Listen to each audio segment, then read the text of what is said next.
Zyrta e kryeministrit të Kosovës ka reaguar lidhur me rrengun e dy komedianëve rus, kur pre pak ditë më parë shefi i qeverisë Albin Kurti.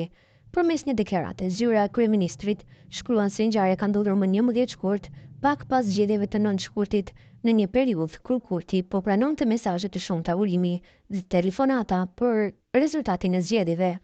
Po ashtu në deklarat, thuhet se ky incident fatkeq përforcon atë që kemi e ditur prej kohësh, Rusia është e fiksuar pas Kosovës dhe vazhdon të ketë sak vendin ton.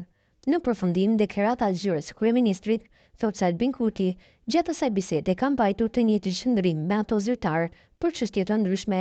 Kujtojmë se dy komedianët rus, Vovan dhe Lexus, kanë organizuar një bisedë me Kurtin, duke bërë atë të besojë se ishte duke folur me presidentin e Letonisë, Edgar Rinkevich.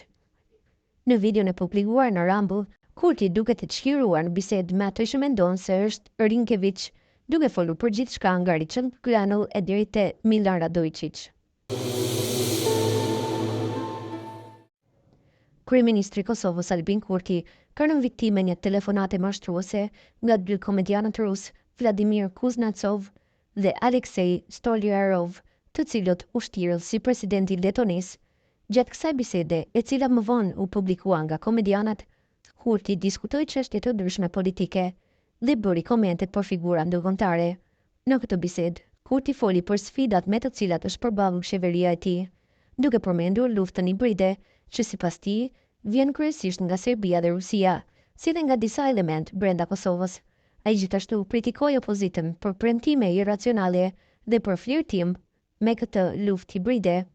Një tjetër pikë që ai ngriti ishte ndikimi i oligarkëve në vend, duke veçuar një prej tyre që zotëron një stacion televiziv. Ka pasur luftë hibride kundër qeverisë tonë, që herat kryesisht vjen nga Serbia dhe Rusia, por edhe nga disa element të tyre brenda Kosovës.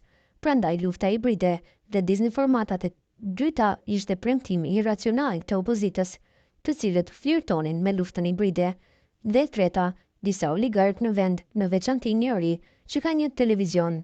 Dëgjoj, të thot Kurti. Gjatë bisedës, Kurti u pyet për Richard Granul, ish emisarin amerikan për dialogun Kosovë-Serbi. Ai akuzoi Granulin për përpjekje për rrëzimin e qeverisë së tij në vitin 2020 dhe për mbështetje të opozitës aktuale.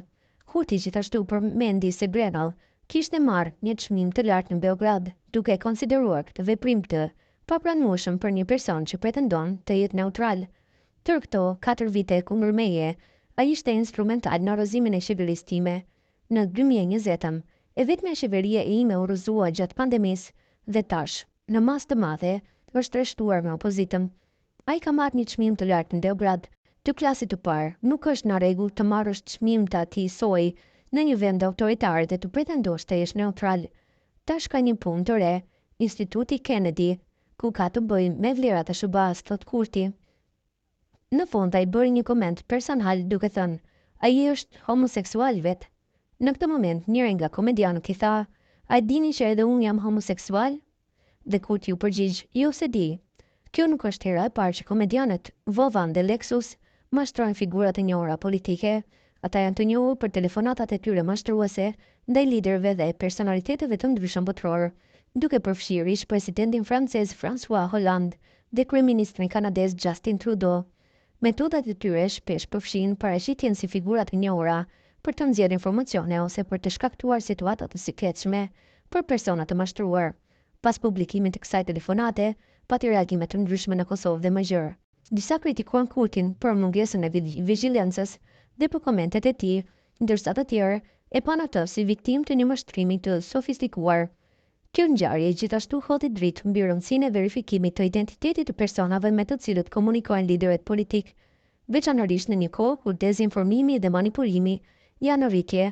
Në përgjithësi, kjo ngjarje shërben si një kujtesë për liderët politik dhe publikun mbi rëndësinë e kujdesit dhe verifikimit në komunikime ndërkombëtare, si dhe për rrezikët e mundshme që vijnë nga aktorë të ndryshëm që synojnë të destabilizojnë situatën politike përmes mashtrimeve të tilla.